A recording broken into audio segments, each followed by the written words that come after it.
Welcome to Lead with Clarity. This is a space for leaders who want to grow without losing themselves in the process. Each episode is a short reflection on leadership, influence, and the inner work that shapes how we show up for others. It's not hype, not noise, just clear thinking for the journey of leading well. Today's episode is entitled Failure is Data, Not Identity. Here we go.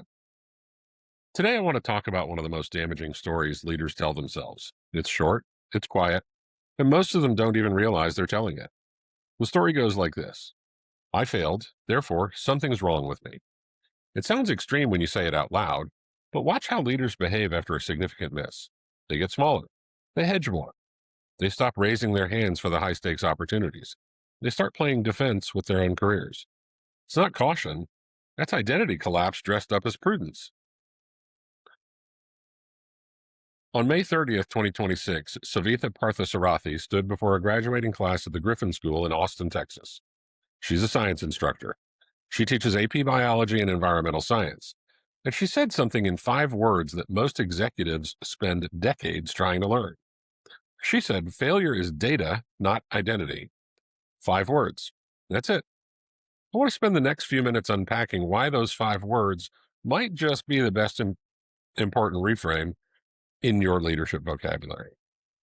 I've sat across from senior leaders, C-suite executives, board members, people with decades of experience, and I've watched them shut down because of a single failure.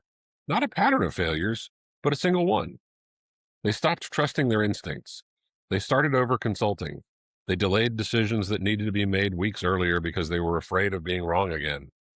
What happened is not that they lacked courage. What happened is that they made the failure mean something about who they are.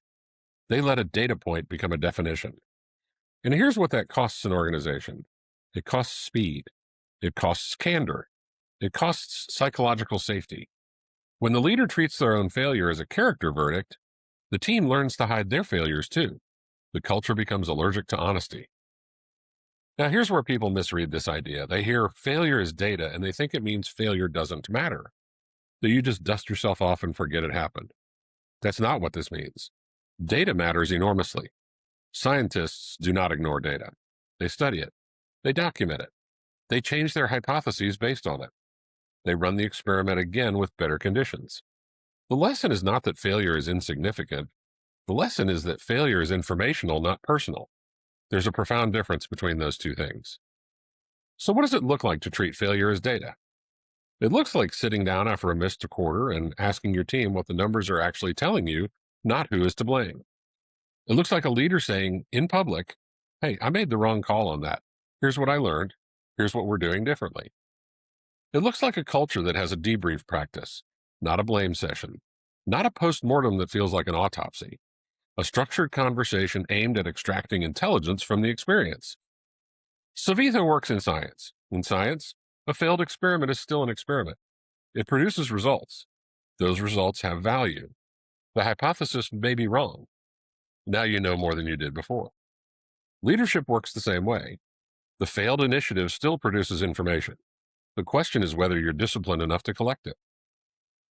So here's what I want you to carry forward from today. Think about the last significant failure in your professional life. Not something minor, something that stung, something you still think about. Now ask yourself this: have you fully mined what that experience was trying to teach you? Or did you move on as quickly as possible because sitting with it felt like sitting with a judgment? Most leaders run from their failures. The best leaders run toward the data inside them.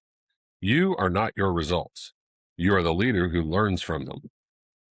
Savitha Parthasarathy said those words to a class of graduating students. She was teaching them something that most adults forget by the time they're managing other people. Failure does not tell you who you are. It tells you what to do differently. Data is not a verdict. Data is an invitation. The leaders who understand that distinction are the ones who keep growing long after everyone else has stopped. They're not fearless. They're just more afraid of stagnation than they are of being wrong. Treat the failure like a scientist. Study it, learn it, and then lead better because of it.